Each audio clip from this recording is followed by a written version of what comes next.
Hello everybody and welcome back. I'm Pascal Marchev and this is Chef's Choice. So I was really excited to listen to the entries for Australia Decides now that all the songs are out. By the way, you find all my earlier reviews as usual in the two playlists up here. Now, it's the first time ever that Australia does a national selection, and in the past years they always impressed with a very high level of production quality in their songs. Live they couldn't really keep up the same level though, and in my opinion they shouldn't have qualified the past 2 years. But since I've read so many good things online about their songs this year, my expectations were high. Maybe too high. Because now that I've listened to all the songs, I don't really understand where all the praise comes from. Some people say it's the best national selection of all, but is it really? I actually only found 2 songs that I would want to see in Tel Aviv. But let's talk about my top 10.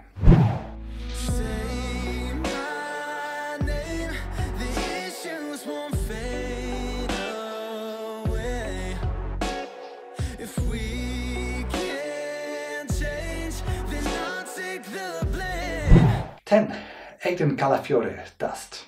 To me it sounds like a bland homage to the R&B era of Boyz II Men, etc. Just not as good. It doesn't come close to what we were used to so far from Australia. In my opinion, those are 3 of the most boring minutes of the season so far. Ever wonder what it feels like standing in the center of the spotlight, always looking out from the inside when all I really want is you. 9. Tanya Doku, Piece of Me. I just heard a snippet of this, so maybe it's better as a complete song, but so far it sounds dated, unimaginative and uninspired.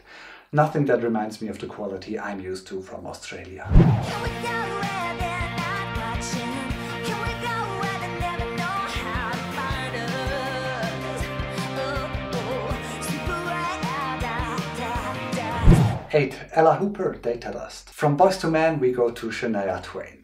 Although I'm not excited about the song as well, at least here I can see some potential that it comes to life in a stage performance. But at the moment it's also basically 3 minutes of the same sound. Take my soul, take it all, or set me free, and leave me be.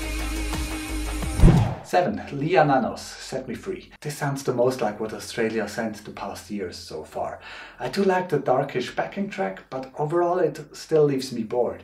I don't know if I'm just in a bad mood or something, but out of all the national selections so far, I never had so little to say about the songs. But here I feel like I'm just not getting anything worthy of really being talked about.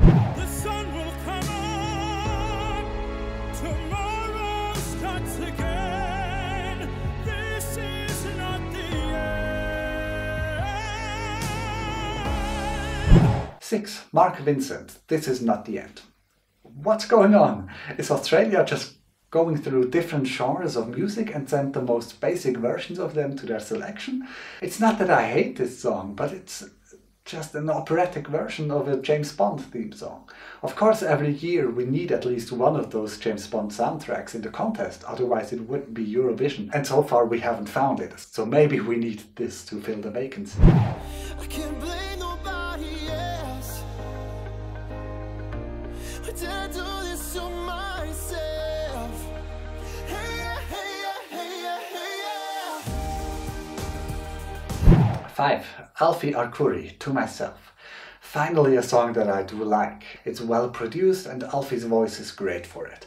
But it's still nothing special, nothing unique. It's a contemporary ballad like we hear it every day, and I would like Australia to bring new flavors to the contest.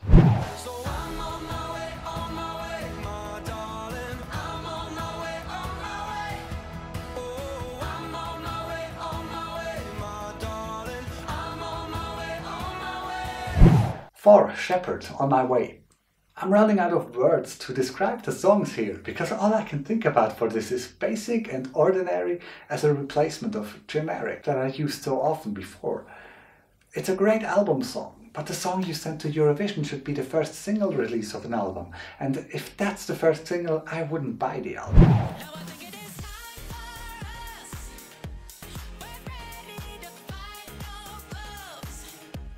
They might drag us out in cuffs, but we standing up. Yeah, we standing up. 3. Courtney Act, Fight for Love.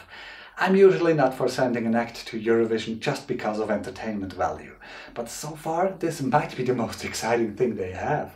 Why not send a drag queen that's used to do a big show? The song surely doesn't fit my criteria of a worthy Eurovision act, but I might have to throw these criteria overboard if the last two songs don't work live. Zero gravity. And it feels like.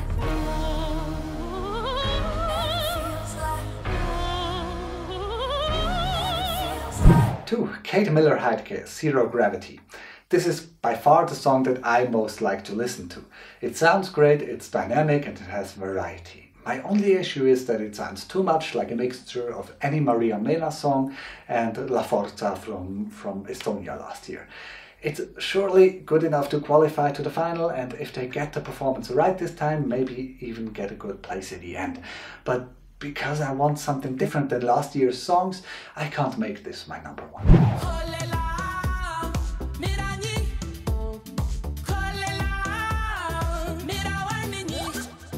Make you look up from the paranoid place, spinning in and out of space, on and on to Istanbul.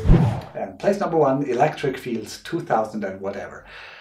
Thank you, Australia, for giving us one song that is unique. It's special, it stands out, it brings another language, it's urban, but at the same time kind of tribal. I hope so much that the two of them bring the performance of a lifetime, because this is the only valid choice for Australia in my opinion. I would be excited for this. I just hope it doesn't fall apart in the performance. If it fulfills the potential that it has live, this could place well in Tel Aviv. The only thing I would change is that Millennial Monroe part. Can someone explain this to me? Who or what is a Millennial Monroe? So that was my honest opinion about Australia's selection.